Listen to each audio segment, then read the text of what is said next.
거룩하신 하나님, 부족하고 연약한 모습 이대로 우리 주 하나님 앞에 나왔습니다. 주님, 마가복음 10장에 주님께서 어린아이를 품에 안으시고 그 아이를 축복해 주셨던 것처럼 이 시간에 주님의 말씀을 사모하여 난 우리 모두에게 주님께서 품에 안아주시고 축복하여 주셔서 생명의 말씀을 들을 수 있도록 은혜를 베풀어 주시옵소서. 거룩하신 예수님의 이름으로 기도하였습니다. 한 주간 잘 지내셨어요?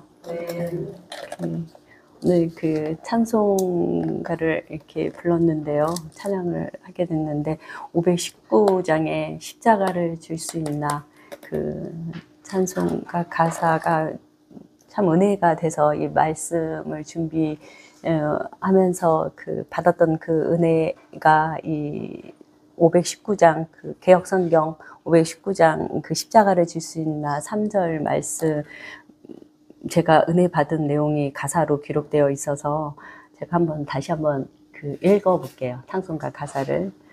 주께 내 혼 맡기겠나, 우리의 모든 것들을 주님께 맡길 수 있는가, 최후 승리를 믿으며, 우리가 정말 천국 문 안으로 들어가는 그날을 믿으며 나를 온전히 주님 앞에 맡길 수 있는가.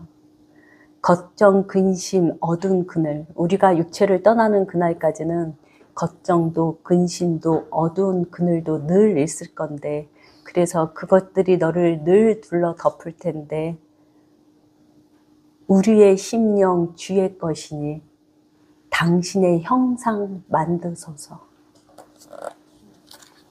주 인도 따라 살아갈 동안 사랑과 충성 늘 바치오리다. 제가 말씀을 준비하면서 이 은혜를 이렇게 느끼면서 그 말씀을 준비했었거든요. 근데 가사가 너무나 그 은혜로워서 다시 한번 제가 이렇게 나누어 봤어요. 그래서 오늘은 아브라함부터 시작해서 이삭, 야곱, 그리고 이제 그 야곱의 가족들이 그 애굽에 들어가서 살게 되고, 이제는 10가지의 재앙을 경험을 하고 이제 홍해를 건너 가나안으로 가는 긴 여정의 시간을 이제 같이 나눌 건데요. 그래서 이것을 뭐 이렇게 제한된 시간에 깊이 나눌 수 없죠. 그래서 이제 핵심이 되는 부분을 가지고 그것으로 이제 복음으로 이렇게 그 하나님께서 기록하신 그 말씀을 통해서 우리가 이렇게 복음으로 인도되어지는 그런 시간이 되었으면 해요. 그래서 여러분들이 알고 있는 내용이 나오지만 그 하나님께서 이 성경을 기록한 이유는 그 재미있는 동화책이나 뭐 이런 것들을 우리에게 전달하기 위함이 아니라 우리를 생명 가운데로 인도하기 위해서 이런 내용들을 기록해 놓으셨기 때문에 우리가 알고 있는 내용이지만 이 말씀을 들을 때에 하나님께서 인도하시는 그 생명의 복음을 듣고 경험하는 그런 시간이 되었으면 좋겠어요. 그리고 네. 전에 이제 저번에 말씀을 나눌 때 마지막으로 바벨탑에 대한 이야기를 나눴었는데요. 그 사건 이후에 이제 언어들이 이렇게 혼잡하게 흩어지게 됐죠. 그래서 같은 언어를 쓰는 사람들끼리 이제 모여서 사람들이 살게 됐고, 그 이후에 많은 세대가 지나갔어요. 근데 많은 세대가 지나가고 많은 시간이 흘렀지만 하나님께서는 아담에게 약속하신 그 약속을 한 번도 잊어버린 적이 없으세요. 여인의 후손이 와서 대속물로 너의 죄를 대신 죽으실 것에 대한 것에 대해서 늘 하나님은 생각하고 계셨지만 사람들은 그것을 거의 다 잊어버리고 생활을 했어요. 그러나 그 각 세대마다 그 하나님께서 약속하신 그 말씀을 기억하고 있는 사람들이 있었었는데요. 그 중에 아브라함하고 사레 부부가 있었어요. 근데 이들이 그 약속의 말씀을 기억하고 있었다라는 말의 뜻은 이들이 다른 사람들보다 아주 특별했기 때문에 그것을 기억했다기보다는 하나님께서 아브라함과 사라에게 은혜를 베푸신 거죠. 그래서 그들이 하나님의 약속을 기억하고 있었던 거죠. 아브라함은 노아의 세 아들 중에서 셈의 후손인데요. 셈 이후에 9번째 후손이에요. 그래서 우리 창세기 11장을 한번 다 같이 펴서 볼게요. 좀 어떻게 이렇게 올리면 됐다. 창세기 11장.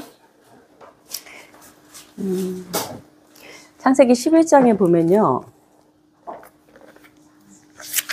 네, 창세기 11장에 보면 1절부터 9절까지는 저번에 말씀을 나눴던 바벨에 대한 이야기가 나오고 10절부터 26절까지는 노아의 그 세 아들 중에 셈의 후손에 대한 관한 이야기가 나오고 그 26절에 보면 아브라함 이야기가 처음 나와요.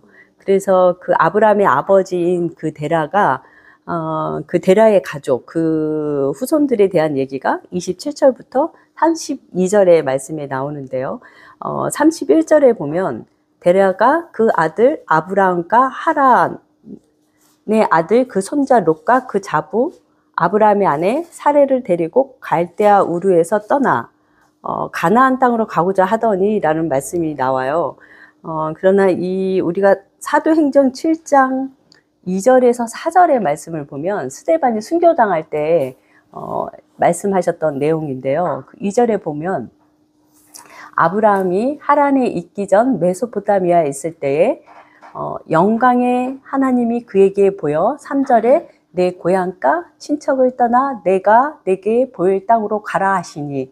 그러니까 스데반의 설교를 이렇게 보면 2절에 사도행전 7장 2절 3절 말씀을 보면 하나님께서 데라 아브라함의 아버지인 데라에게 나타난 게 아니라 아브라함에게 나타나서 이야기를 한 거죠. 근데 여기 보면 31절에 보면 데라가 그 아들, 그 가족을 이끌고 이렇게 가나안으로 떠나는 내용이 나오죠.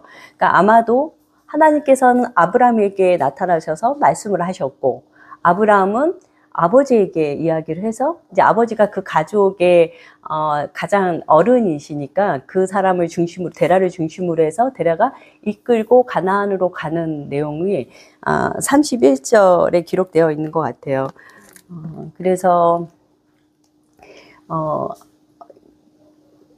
그렇게 이제 가나안으로 가기로 해서 출발을 했는데 가나안으로 가다가 중간에 이제 하란이라는 곳에 머물게 되죠. 근데 이곳에서 데라가 죽게 되죠. 이제 아브라함의 아버지 데라가 죽고 나서 하나님께서 아브라함에게 또 나타나셔서 말씀을 하시는 장면이 창세기 12장 1절에서부터 3절 말씀이죠. 그때 아브라함에게 처음 나타나셔서 말씀하셨던 그 말씀, 사도행전 7장 2절 3절에 나와 있는 그 말씀을 동일하게 한 번 더 하세요. 그래서 아브라함은 그 말씀을 듣고 다시 이제 가나안으로 가게 되는데요. 이 말씀을 한번 읽어볼게요. 창세기 12장 1절부터 3절 말씀을 보면요. 한번 다 같이 읽어봐 주세요. 여호와께서 아브라함에게 이르시되 너는 너의 본토 친척 아비 집을 떠나 내가 내게 지시할 땅으로 가라. 내가 너로 큰 민족이 이루고 내게 복을 주어 내 이름을 창대케 하리니 너는 복의 근원이 될지라. 너를 축복하는 자에게는 내가 복을 내리고 너를 저주하는 자에게는 내가 저주하리니 땅의 모든 족속이 너를 인하여 복을 얻을 것이니라 하시니라. 여기 말씀을 살펴보면 아브라함의 믿음이 어떠했다라는 기록이 없어요. 내 믿음을 아브라함 내가 네 믿음을 이렇게 살펴보니 너는 열국의 아비가 될 수 있는 사람이구나.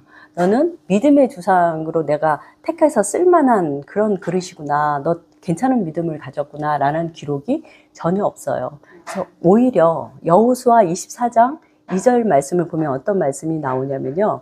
나홀의 아비 데라가, 그러니까 아브라함의 아버지죠. 데라가 강 저편에 거하여 다른 신들을 섬겼으나, 여기에서 그 아브라함의 아버지가 다른 신을 섬겼다. 그러니까 우상숭배를 했다는 이야기죠. 근데 많은 성경학자가 이 데라의 직업이 우상숭배뿐만이 아니라 우상을 만드는 직업을 가지고 있다라고 이야기를 해요. 그러니까 아브라함은 그런 환경 속에서 자란 거죠. 우상 숭배를 하는 가족, 그리고 우상을 만들어서 파는 그런 가정에서 아브라함이 산 거죠. 그래서 하나님께서 아브라함을 택해서 세우신 것은 그때 아브라함의 그 어떠함을 보신 게 아니죠. 마치 하나님께서 너의 믿음을 보니 너 하나는 살려줘도 되겠다. 네가 정말 살만한 믿음을 가지고 있다라고 하지 않으셨고, 하나님께서 노아에게 은혜를 베푸세요. 그래서 노아는 의로운 삶을 살게 돼요. 마치 아브라함에게도 하나님의 절대 주권으로 아브라함을 택해서 그를 부르시는 거죠. 민수기 24장 3절의 말씀을 보면요. 내가 조상 아브라함을 강 저편으로 이끌어내어 가나안으로 인도하며 라는 말씀이 있어요. 근데 이제 같은 상황인데, 여기는 민수기 24장 3절에 이제 그러니까 하나님께서 하신 일에 대해서 기록을 하신 거고요. 그 다음에, 창세기 12장 4절에는 뭐라고 말씀이 나와 있냐면, 같은 상황인데요. 뭐라고 기록되어 있냐면, 이에 아브라함이 여호와의 말씀을 쫓아갔고, 아브라함이 하나님 말씀을 순종하는 장면이 나와요.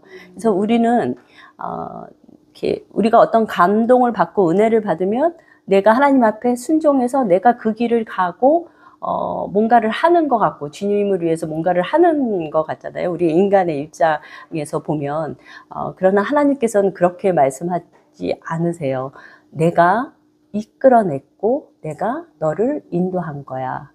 그러니까 우리가 순종하는 삶을 살고 어떤 인생을 살 때 우리의 인생의 주관자는 하나님이신 거죠. 하나님께서 우리를 이끄시고 인도해 가시는 거죠. 이 말씀을 들은 아브라함은 하나님의 말씀에 순종해서 이제 하란을 떠나서 가나안으로 가게 됩니다. 그곳에 도착하자 제일 먼저 여호와를 위해서 제단을 쌓게 돼요. 지금 아브라함은 아담이 드렸던 그 제사, 아벨이 드렸던 그 제사, 노아가 드렸던 그 제사, 하나님께서 약속하신 여인의 후손이 와서 그 여인의 후손이 죽음으로 너희들이 갚아야 될 그 죄의 값을 대신 갚아줄 거라는 그 믿음, 여인의 후손이 오실 거라는, 대속물로 오실 거라는 그 믿음을 가지고 짐승을 잡아 피의 제사를 드린 거예요. 그 아브라함이 제일 먼저 했던 일이 그 일이에요.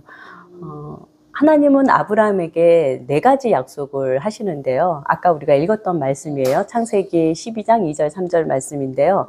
그 4가지 약속을 한번 제가 말씀드려 볼게요. 첫 번째로 너로 큰 민족이 되게 하고, 두 번째 내가 크게 이름을 떨치게 하겠다. 세 번째 너를 축복하는 사람에게 내가 복을 베푸고 너를 저주하는 사람에게 내가 저주를 내릴 것이다. 네 번째, 땅에 사는 모든 민족이 너로 말미암아 복을 받을 것이다.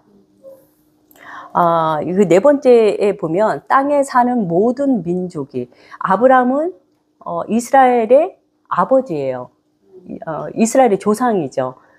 그러면 여기에 네 번째, 너의 후손들은 너를 인해서 복을 받을 거야. 유대인들이 복을 받을 거야.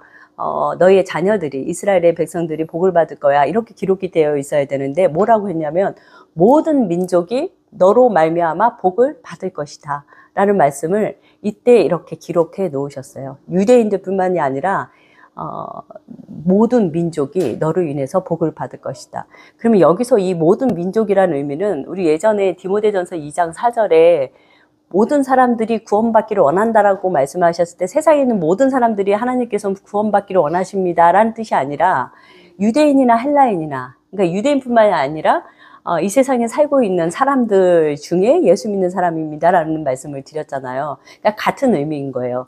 그 네 번째 하나님께서 약속하신 모든 민족과 그 모든 사람이 구원받기를 원하며 같은 말이고요.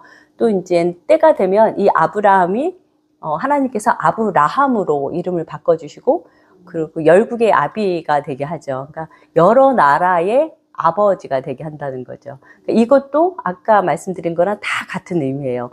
모든 민족, 모든 사람, 열국의 아비, 여러 나라의 아비. 그러니까 이런 것의 그 아버지, 믿음의 조상이 된다는 거죠. 아브라함이. 그러니까 다시 말씀드리면 이 세상에 살고 있는 사람들 중에 유대인들뿐만이 아니라 이 세상의 여러 민족, 모든 민족에 살고 있는 사람 중에 생명 얻는 회개를 하고 그 안에 주인이 온전히 바뀐 사람의 아비가 된다는 거죠. 네, 그 아브라함이 그 말씀을 이제 네 번째 축복에서 말씀을 하신 거고요. 그 첫 번째 약속은 너로 큰 민족이 되게 하고 이 말씀은 자녀를 주셔야지만 이루어질 수 있는 약속이고요. 네 번째는 땅에 사는 모든 민족이 너로 말미암아 복을 받을 것이다. 이거는 아브라함의 후손 중에서 메시아가 오실 것이며 그로 인해서 모든 사람, 모든 민족이 복을 받게 될 것이다. 그 중에 생명 얻는 회개를 하고 정말 주인이 바뀐 거듭난 사람의 아비가 될 것이다 라는 말씀이죠. 하나님께서 아브라함에게 자손을 주셔서 큰 민족을 이루게 하겠다고 말씀을 하시는데요. 이거를 성경에서 창세기에 보면 이렇게 계속 하나님이 이렇게 오셔서 이렇게 아브라함에게 말씀을 하셔요. 오셔서 말씀하시기도 하고 그냥 말씀하시기도 하시는 장면이 나오는데 여러 번 나오는데 혹시 몇 번 정도 나오는지 아세요? 네, 한 6번 이상 이렇게 나오셔서 주님이 계속 말씀을 하셔요. 한번 같이 찾아볼게요. 그 데라가 자녀들을 데리고 떠난 사건을 빼고 그냥 12장부터 이렇게 몇 번 하나님께서 아브라함에게 오셔서 말씀하시는지를 한번 살펴볼게요. 창세기 12장 2절 말씀이요. 내가 너로 큰 민족을 이루고 그 자손을 주겠다는 말씀이신 거죠. 그리고 7절에 보면 여호와께서 아브라함에게 나타나 가라사대 내가 이 땅을 내 자손에게 주리라. 자손을 주신다는 말씀을 또 하셨고요. 세 번째 13장 14절 15절 제가 읽어드릴게요. 롯이 아브라함을 떠난 후에 여호와께서 아브라함에게 이르시되 너는 눈을 들어 너 있는 곳에서 동서남북을 바라보라. 보이는 땅을 내가 너와 내 자손에게 주리니 영원히 이르리라. 네, 여기서도 자손을 주신다는 말씀을 또 하시고요. 그 다음에 또 아브라함에게 오셔서 말씀을 하시는데요. 15장 4절에서 5절 말씀이에요. 4절 중간쯤에 보면요. 그 사람은 너의 후사가 아니라 내 몸에서 날짜가 내 후사가 되리라 하시고 그를 이끌고 아브라함을 이끌고 가신 거죠. 밖으로 나가 가라사대 하늘을 우러러 뭇별을 셀 수 있나 보라. 또 그에게 이르시되 내 자손이 이와 같으리라. 하나님께서 이렇게 말씀을 하시죠. 그리고 다섯 번째는 17장 16절 내가 그에게 복을 주어 그로 내게 아들을 낳아 주게 하며 내가 그에게 복을 주어 그로 열국의 어미가 되게 하리니 민족의 열왕이 그에게서 나리라. 다섯 번째 이렇게 또 주님이 오셔서 말씀하시고요. 또 여섯 번째 18장 10절에 주님이 또 말씀을 하셔요. 18장 10절은 다 같이 읽어볼게요. 그와 가라사대 기한이 이를 때 내가 성령 너게로 돌아오리니 내 안에 사라에게 아들이 있으리라 하시니 사라가 그 뒤 장막문에서 들었더라. 네, 이렇게 하나님은 계속 아브라함에게 말씀하시고 나타나셔서 또 말씀하시고 또 말씀하시고 이렇게 계속 반복하셔서 말씀을 하셔요. 왜 이렇게 6번 이상 오셔서 말씀을 하셨을까요? 아브라함에게 후손이 태어나는 일은 너무나 중요한 일이에요. 왜냐하면 하나님께서 아담에게 약속하셨던 그 여인의 후손, 메시아, 뱀의 머리를 상하게 할 그 메시아가 아담의 후손에게서부터 나오기 때문입니다. 너무나 중요하기 때문에 하나님께서는 계속 오셔서 말씀하시는 거예요. 그리고 또 하나 이유는 아브라함은 하나님의 은혜를 받아서 택하심을 받아서 하나님의 이끄심을 받았지만 너무나 부족하고 너무나 연약한 존재예요. 아브라함이. 그러니까 하나님께서 그 연약한 존재인 그 아브라함을 이끄시기 위해서는 또 가서 말씀하시고 내가 또 이렇게 할 거야. 계속 가셔서 하나님께서 계속 말씀하실 수밖에 없는 거죠. 하나님의 사랑이고 주님의 긍휼이고 주님의 은혜이죠.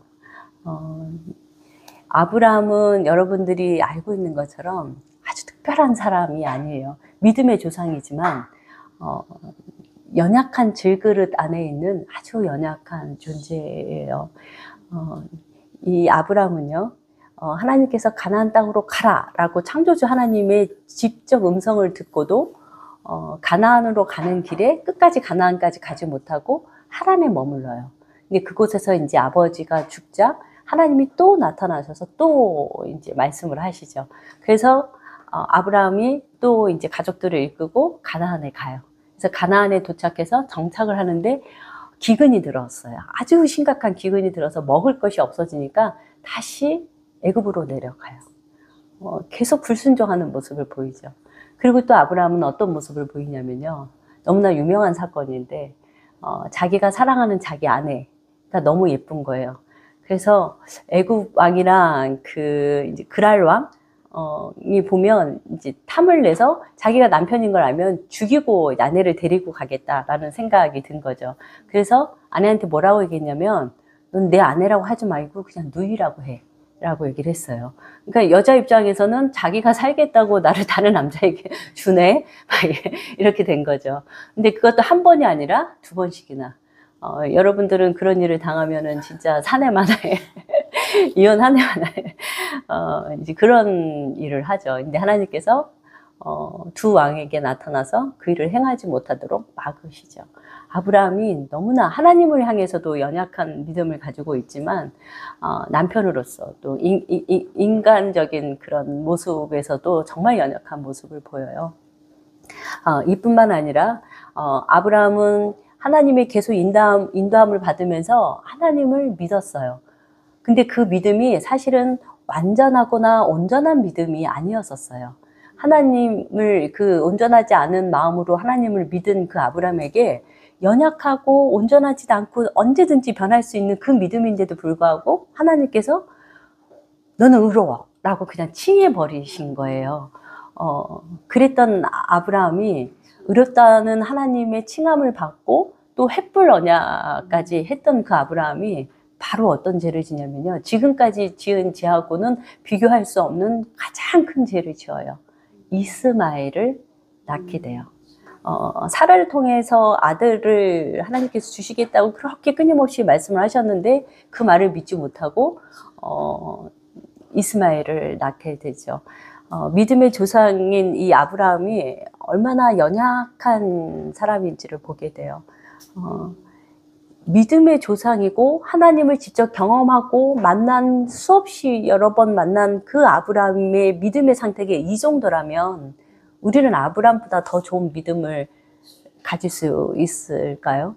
그러니까 우리 인간의 존재 자체가 얼마나 부족하고 얼마나 연약한 존재인지를 우리는 성경을 통해서 내 자신을 조금 비춰보는 그런 시간이 됐으면 좋겠어요.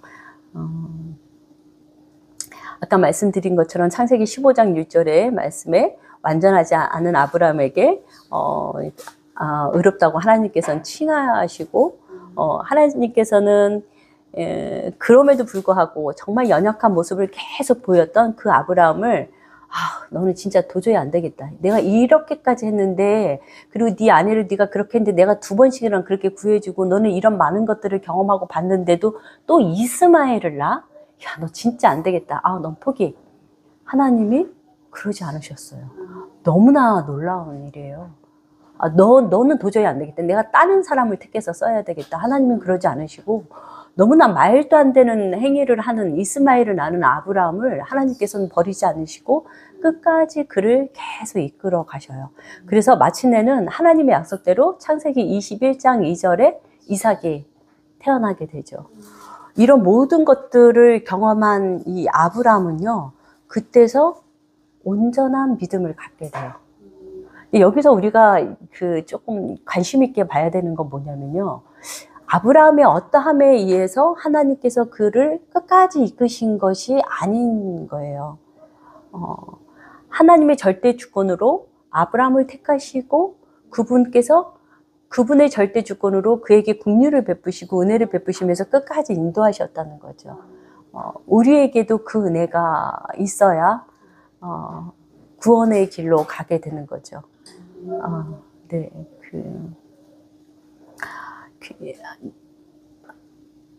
아브라함은 하나님께서 이삭을 가질 수 없는, 낳을 수 없는 상황에서 이삭이 낳는 그 경험을 하고 나서요, 자신이 하나님의 약속을 받고도 얼마나 악하고 어리석은 삶을 살았는지 자기의 삶을 다시 한번 보게 되죠.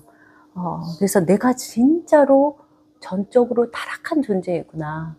내가 전적으로 타락했기 때문에 전적으로 무능력한 존재이구나. 하나님의 말씀을 듣고 믿어도 순종할 수 있는 기능 자체가 없는, 타락했기 때문에, 전적으로 타락했기 때문에 전적으로 무능할 수밖에 없는 존재구나 라는 것을 경험으로 알게 돼요.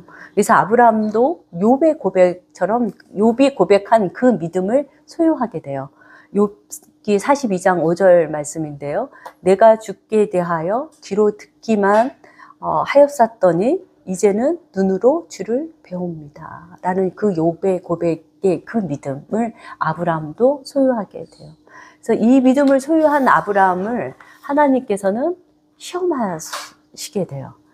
그래서 하나님께서 아브라함에게 오셔서 독자 이삭을 번제로 드려라 라고 말씀을 하셨어요. 아브라함의 입장에서는 차라리 저를 번제로 드리라고 하면 하겠지만 제 아들을요? 하면서 그분이 말씀하시는 거에 대해서 하나님 그건 좀 부당하지 않습니까? 라고 충분히 이야기할 만해요. 왜냐하면 이삭을 통해서 하나님께서 약속하신 약속이 있잖아요. 그래서 하나님 제가 잘못 들은 건가요? 이삭이요? 차라리 제가 제물로 번제로 드려지겠습니다 라고 할 만한데 아브라함은 그러지 않아요. 아브라함의 모습을 보면, 성경을 보면 온전한 믿음을 가지고 있는 것을 보게 돼요. 아내하고도 의논하지 않아요. 그리고 온전한 순종을 하는 모습을 보게 돼요. 이 말은 아브라함이 이제 완벽한 사람이 되었구나 라는 뜻은 아니에요. 여전히 연약해요. 그러나 그 전과, 이삭이 태어나기 전과 이스마엘을 낳았을 때와 지금의 다른 점이 있다면 하나님의 생명이 그에게 심겨졌어요. 아직도 연약하지만 하나님의 생명이 심겨져서 온전한 믿음, 온전한 순종을 할 수 있는 능력이 이제 생겨난 거죠.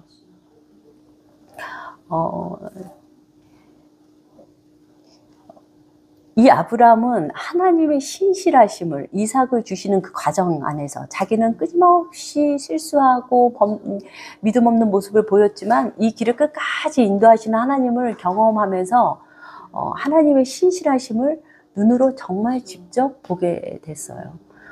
이 눈으로 직접 보게 됐다는 말은 그 욥이 고백한 그 이야기는 하나님이 정말 그런 분이구나 라고 내가 믿는 거. 여러분들한테 늘 성경 공부할 때 자주 반복해서 말씀을 드리는데요. 북한이라는 곳이 내가 가보지는 않았지만 있다라고 믿는 거, 진짜 있다라고 100% 믿죠. 이게 99%가 아니라 100% 믿죠. 그런 지적으로 믿는 그 믿음 말고 경험을 말씀을 드렸었어요. 그리고 우리 드라마 볼 때도 너무 감동적인 거 보거나 뉴스에서 너무 충격적인 거 보면 막 마음이 아프고 눈물이 나고 그러잖아요. 그러나 그런 막 영화를 보고 감동을 받아서 그랬던 거는 또 순식간 사라지기도 하죠. 그 영화가 끝나고 나면. 그런 감정, 지적으로 동의하고 내 안에 일시적으로 나타나는 어떤 감동, 이것이 욥이 눈으로 보고 아브라함이 하나님의 신실하심을 이삭을 통해서 경험한 그 경험하고는 본질적으로 정말 다른 이야기예요. 완전히 다른 이야기인 거죠.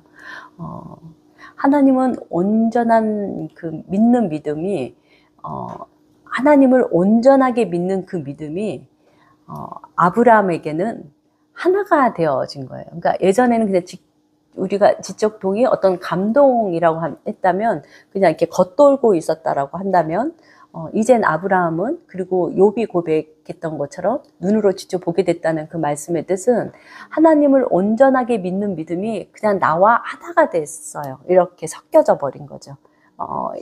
그래서 이렇게 섞여져 버려서 하나가 되어진 거는 하나님께서 생명 얻는 믿음을 하나님께서 주셔버렸기 때문에 내 안에서 그냥 이렇게 하나가 되어버린 거예요. 그래서 이거는 어떤 상황이나 어떤 환경이 왔을 때 이거를 분리할 수 없어요.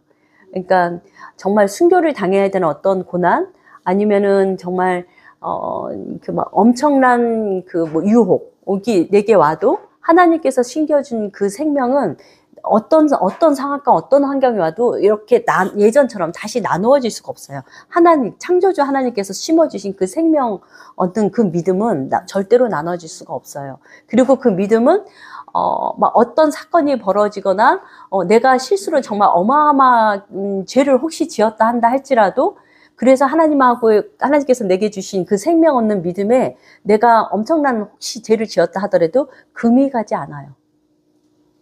금이 가지 않아요. 하나님께서 심겨주신 그 생명에는, 나누어질 수도, 분류할 수도, 금이 갈 수도 없는 생명이죠. 하나님께서 우리에게 주시는 생명 얻는 그 믿음은 이런 믿음이에요. 그래서 변함이 없어요. 근데 사실은 이 생명을 소유하고 있지 않으면서 정말 많은 사람들이 지적 동의와 어떠한 감동, 그리고 하나님께서 부르심을 받은 자에게 베푸시는 구원하고 상관없는 특별한 어떤 은혜를 통해서 나는 구원받았다라고 생각하는데, 그거는 언제든지 분리되어질 수 있는, 그러니까 그 밭의 비유로 얘기하자면 오토밭이 아닌 그 세 가지 밭에 숨겨진 거와 동일한 거죠. 그러나 진짜 오토밭에 숨겨진 거는 하나님과 하나가 돼서 분리하고자 해도 정말 분리할 수 없고 금도 갈 수 없는 그러한 믿음인 거죠. 이 믿음을 소유한 아브라함은요, 하나님께서 이삭을 통해서 큰 민족을 이루게 하셨기 때문에, 하나님께서 이삭을 죽이라고 말씀하실 때 이삭을 죽이는 그 과정에서 어떤 믿음이 확고하게 있었냐면, 히브리서 11장 그 17절에서 19절에 나오죠. 죽은 자 가운데서 이삭을 살려주실 거야. 하나님은 신실하신 하나님이야.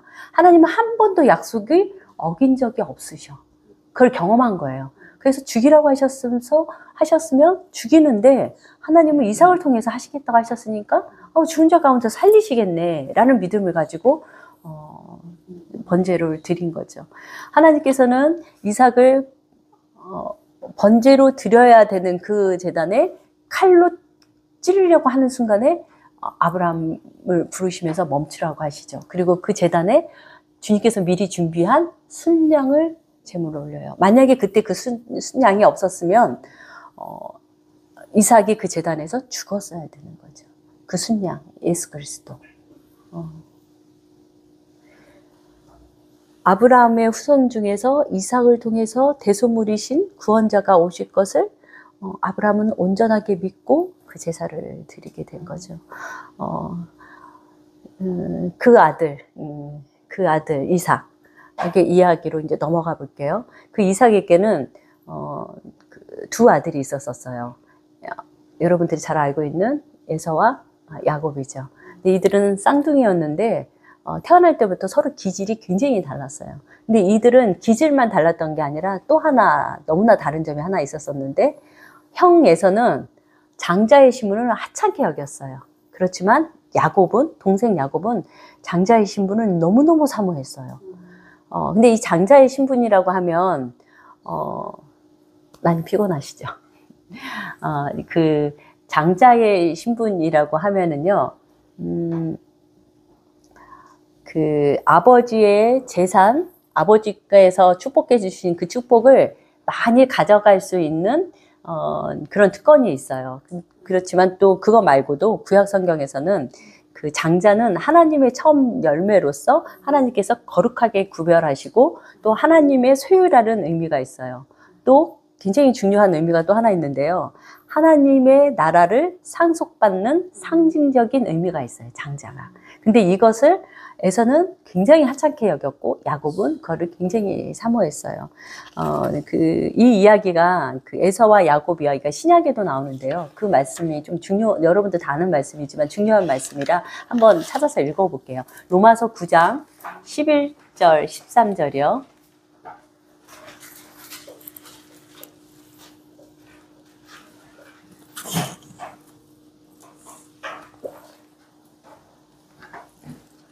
(11절부터) (13절까지) 읽어볼게요.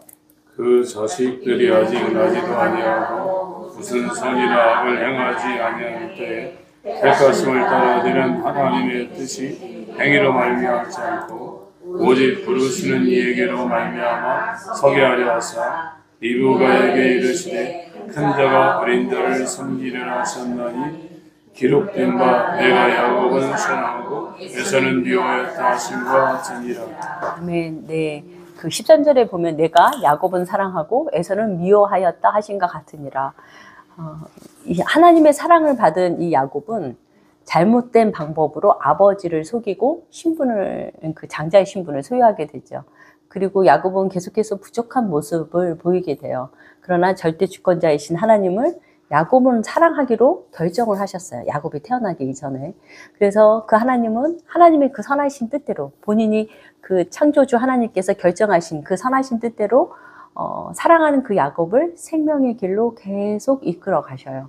그리고 이 야곱에게는 12명의 이제 아들을 낳게 되는데요. 이 자녀들 12명이 이스라엘의 12지파의 시작이 되죠.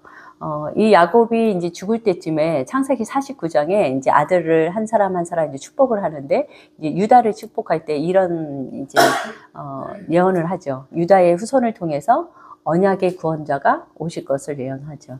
그리고 이 야곱의 12아들 중에서 요셉이라는 아들이 있는데 그 아들은 평예의 시기로 애굽으로 팔려가게 되죠. 근데 그곳에서 뭐 여러 일들을 이제 겪게 되고 하나님께서는 그와 함께 하셨고 그를 이끄셔서 애굽의 총리가 되게 하죠.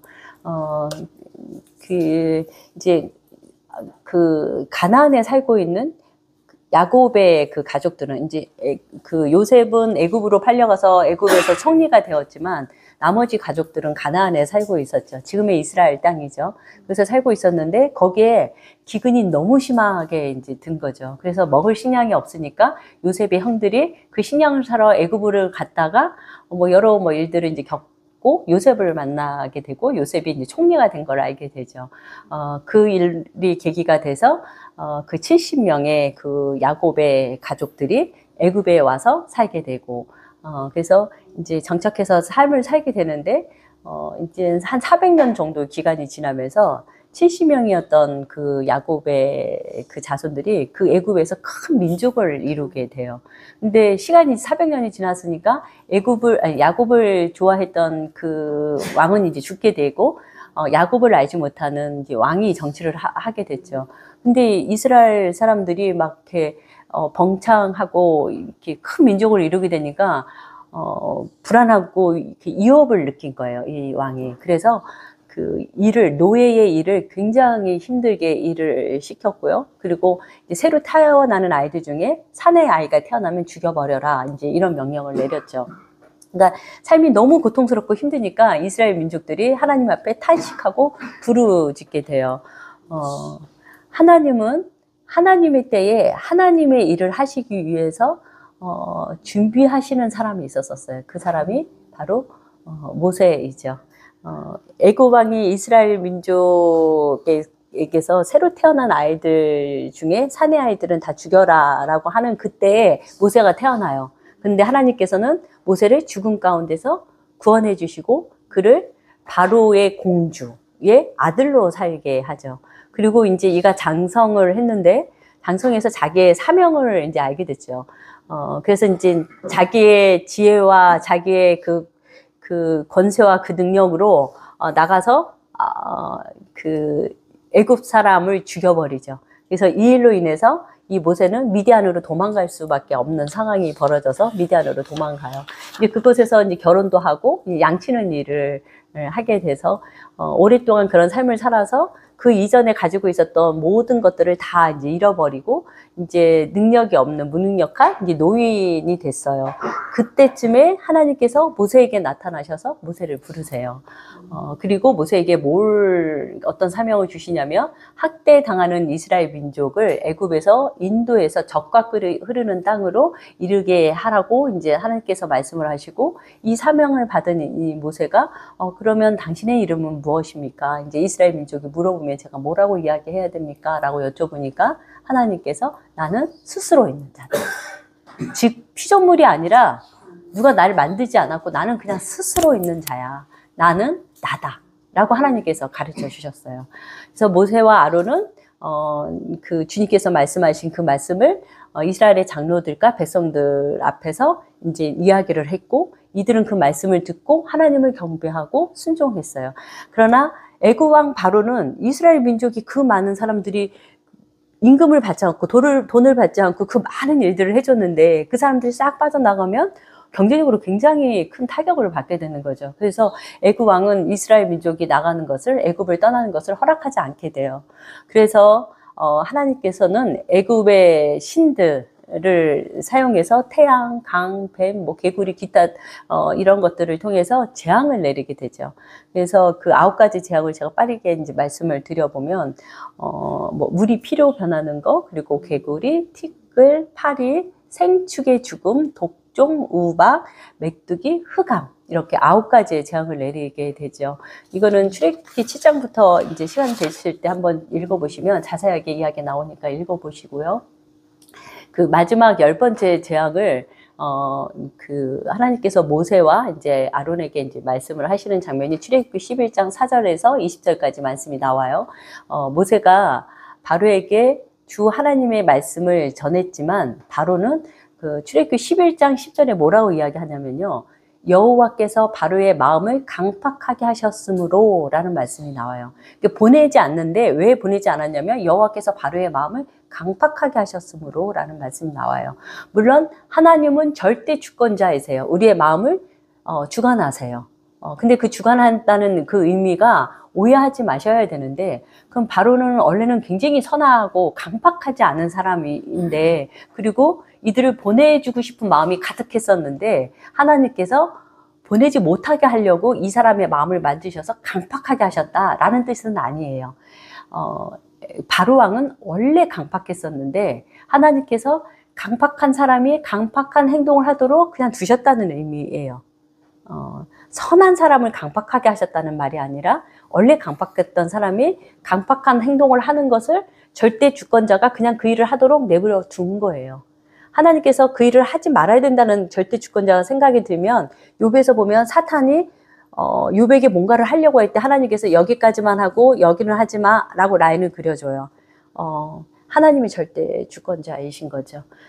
출애굽기 11장에 그 마지막 10번째 그 재앙을 한번 살펴볼게요. 그 출애굽기 12장부터 계속해서 나오는 말씀인데요. 첫 번째 그 10번째 재앙을 주님께서 말씀하실 때 하시는 말씀인데요. 어린 양을 준비하라. 흠없는 순양이어야 한다. 그날 저녁에 그 양을 죽여라. 그 피를 문 좌우와 윗부분, 그 문 임방에 칠하라, 뿌려라 이런 말씀을 하시죠. 아침까지 집안에 머물러 있어라. 어떤 뼈도 꺾지 말아라. 그때 죽음이 너희를 넘어가리라 라는 말씀을 하세요. 이 이야기를 들었던 백성들은 머리 숙여 하나님께 경배를 하고 28절에 보면 12장 28절에 보면 이스라엘의 백성이 물러가서 모세와 아론이 이야기한 대로 그대로 행하게 돼요. 만약에 이스라엘 백성들이 이거를 의심했다면 아니 무슨 피를 바른다고 그런 일이 생겨. 무슨 장자가 죽어. 연때까지 내가 평생 100년을 살았는데 한 번도 그런 적이 없었는데 어떻게 그런 일이 생겨. 라고 의심을 했다면 피비린내 나는 그거를 그렇게 문설주에다 바르지 않았겠죠. 그러니까 이스라엘 사람들은 이것을 믿었어요. 모세와 아론이 한 얘기를 진짜 그런 일이 있겠구나라고 믿고서 그렇게 한 거죠. 근데 이 생각을 살짝 해봤어요. 제가 이 말씀을 준비하면서 만약에 9가지의 재앙이 없이 그냥 하나님께서 그냥 10번째 재앙을 딱 말씀하셨으면 이 말씀에 순종해서 그 문설주에다가 그 어린 양을 잡아서 피를 바르고 그 안에 들어가서 절대로 나오지 않고 이런 행위를 하는 사람이 몇 명이나 됐었을까라는 생각을 하게 됐어요. 출애굽기 12장 29절 31절에 보면 그 10번째 재앙에 대한 이야기가 나오는데 그 부분은 이제 시간이 많지 않아서 그냥 나중에 집에 가셔서 자세히 읽어보시면 내용이 이렇게 자세히 잘 나와 있어요. 오직 그 이스라엘의 그 문설주에 어린 양을 피를 바른 그 집안에 있는 그 안에 있는 사람들만 생명을 잃지 않게 되는데요.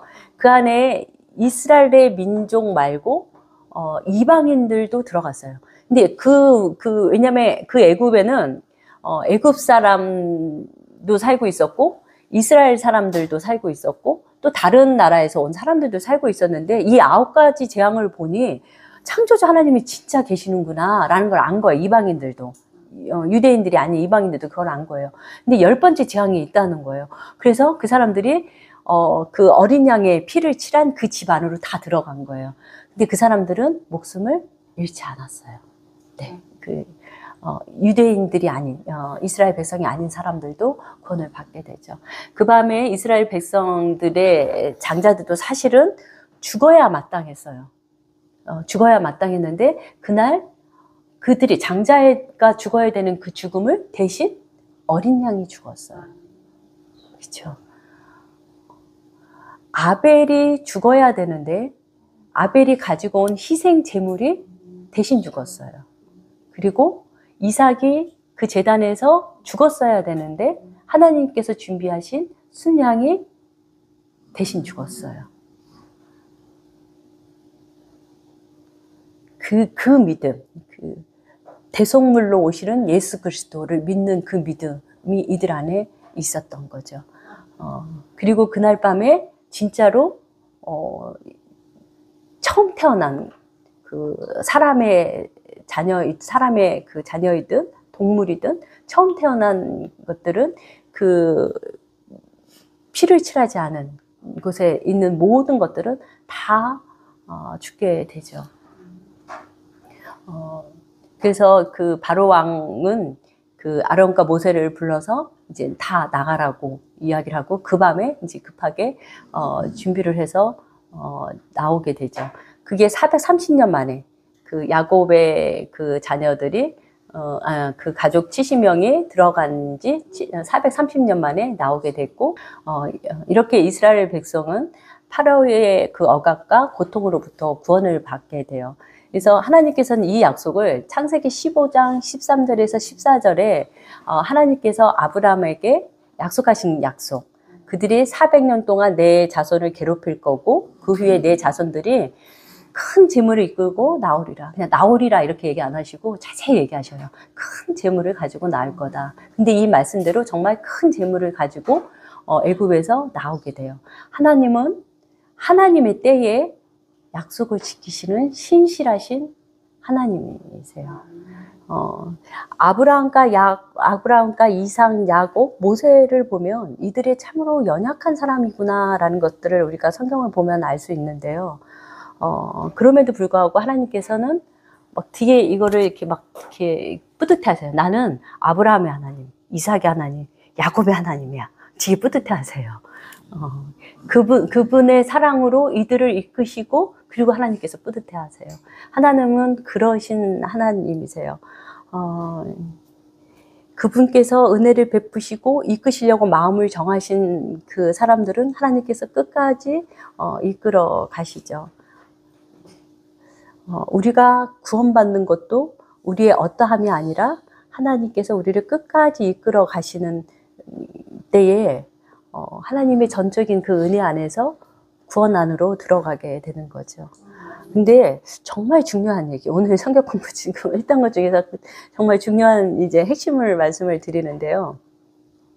우리가 이 은혜, 하나님께서 끝까지 이끄시는 이 은혜를 받기 이전에 반드시 전제되어져야 되는 게 있어요. 이것은 굉장히 중요한데요. 반드시 전제되어야 되는 게 뭐냐면 우리가 이것을 정말 경험으로 알아야 되는 것이 하나 있어요. 그것이 뭐냐면 우리가 어떤 존재인지를 경험으로 반드시 알아야 돼요. 그 은혜를 받기 이전에 이것이 전제되어 있지 않으면 그 은혜를 소유할 수가 없어요. 그 은혜를 받을 수가 없어요.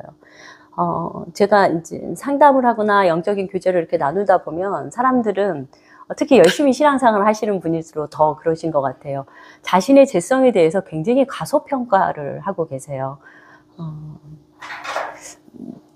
이런 생각을 하시는 것 같아요. 나는 전에는 믿음이 약했지만 지금 내가 은혜를 이렇게 많이 받아서 막 간증도 하시고 뭐 많은 이렇게 이야기들을 하세요. 많은 이렇게 은사 체험도 말씀하시면서 지금은 이렇게 많은 그 영적인 경험을 하고 은혜를 받았으니 이제는 내가 죄를 이길 수 있다 라고 생각하시는 분이 계세요. 또 어떤 분은 내가 예전엔 믿음이 약해서 그게 죄인지 몰랐는데 지금 내가 하나님하고 관계가 친밀해지고 나니까 그게 죄라는 걸 알게 됐어. 그래서 나는 그 죄를 다시는 안 지을 거야. 나 안 지을 수 있어. 라고 생각하시는 분이 계세요. 죄와 피 흘리기까지 싸워서 이길 수 있는 사람은 아무도 없어요. 대단한 믿음을 가진 다윗, 골리앗을 이겼던 그 다윗, 엄청난 믿음을 가졌던 다윗도 그 죄를 이기지 못했어요. 우리는 너무나 자기의 죄성에 대해서 과소평가하고 있는 것 같아요. 이렇게 죄를 이길 수 있을 거라고 생각하시면서 사시는 분은 사실은 소망이 없어요. 절망이에요. 복음을 들을 수 있는 귀 자체가 없는 거예요. 절망이에요. 정말 절망이에요. 그러나 노처럼 내가 재앙을 만나 죽을까 하나이다. 그 재앙은 뭐 히브리어로 라라고 해서 악이라고 이야기하는 거 알고 계시잖아요. 내 안에 악이랑 하나가 되어 있기 때문에 내가 악이랑 하나가 되어 있기 때문에 그 악이 나를 붙잡을 수밖에 없기 때문에 나는 산으로 온전하게 도망갈 수 없습니다라는 것은 롯이 고백을 하죠. 이런 사람이 소망이 있고 희망이 있는 거예요. 나는 죄를 스스로 벗어날 수 없다라고 고백하는 사람. 그래서 절망하고 주님의 국률 앞에 엎드리는 사람에게 소망이 있는 거예요. 어떤 사람은 이런 말씀을 듣고 그러면 나는 이제 주님 앞에 엎드리고 그분의 국률 앞에서 이렇게 할 거야 라고 말씀을 하시면서 그분의 삶은 전혀 변함이 없는 삶을 사세요. 예를 들면 이제 그렇게 마음을 정해 놓고도 함께 죄를 지었던 사람을 또 만나요. 나는 저 사람을 만나도 이제 죄를 짓지 않을 거야. 내가 이제 정말 주님의 국률 앞에 엎드렸고 주님을 의지하는 마음을 가졌어. 그리고 내가 전적인 타락한 존재라는 걸 알았어. 그래서 나는 그냥 저 사람을 그냥 만나는 거지. 만나는 거. 사람은 혼자 살 수 없잖아. 만나는 거지.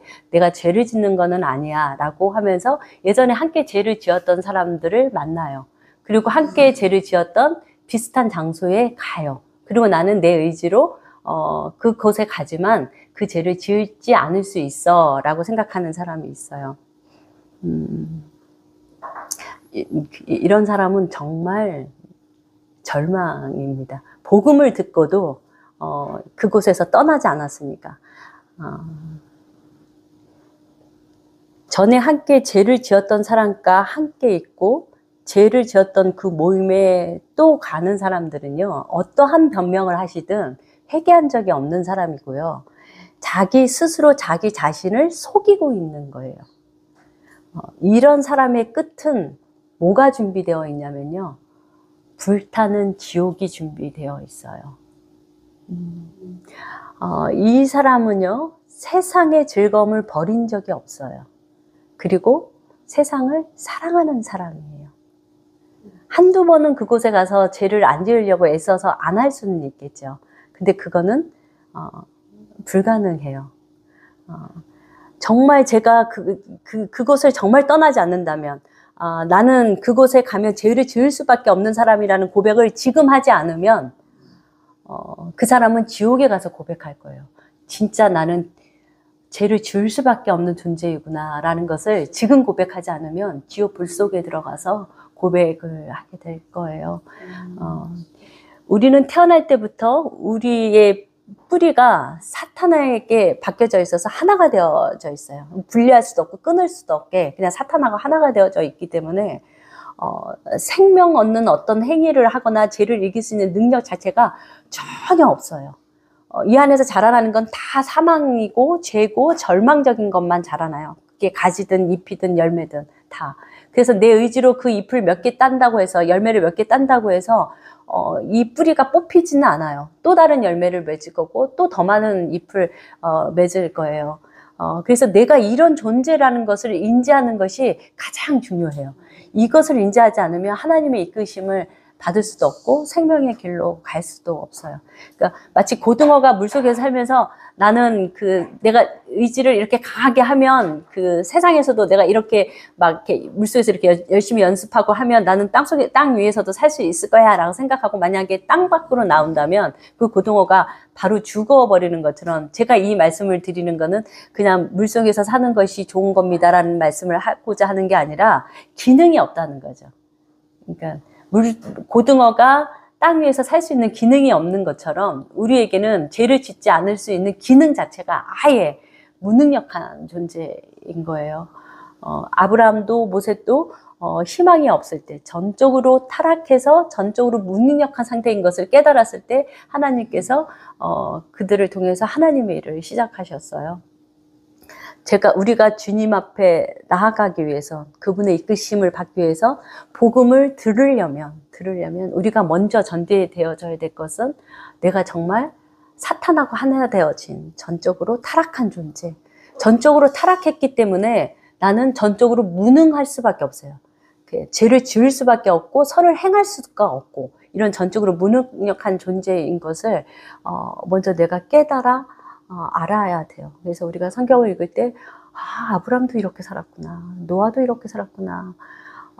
죄를 짓기 전에 그냥 피조물이라는 그것으로 그 연약한 그 존재이기 때문에 창조주가 아니기 때문에 선악과를 따먹을 수밖에 없었구나.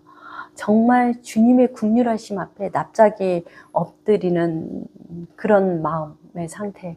그것이 희망에 있는 상태예요. 그래서 내가 기존에 같이 어울려서 죄를 지었던 사람들하고의 관계를 단절해야 되고 그리고 그 장소에 가시지 말아야 되고 그 장소와 비슷한 곳에 가지 마셔야 돼요.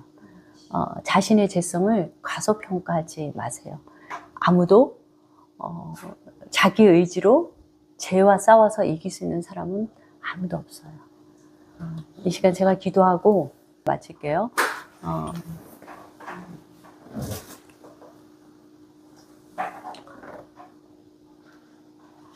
이 시간 주님 앞에 나와 생명 되신 하나님의 귀한 말씀을 들었습니다.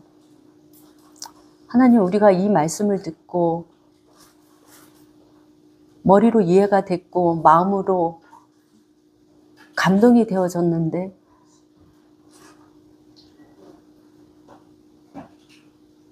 이 말씀을 듣고 우리가 진짜로 주님 앞에 나아갈 능력이 우리에게는 없음을 주 앞에 고백합니다.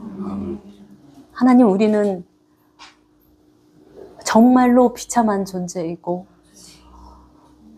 하나님, 우리는 정말 절망적인 존재입니다. 거룩하신 하나님, 이 시간 우리에게 은혜를 베푸셔서 우리가 하나님 앞에서 어떤 존재인지를 지옥에서 깨닫지 않고 우리가 아직 육체 안에 거하고 있을 때에 깨달아 알 수 있도록 하나님께서 은혜를 베풀어 주시옵소서. 거룩하신 예수님의 이름으로 기도하였습니다. 아멘.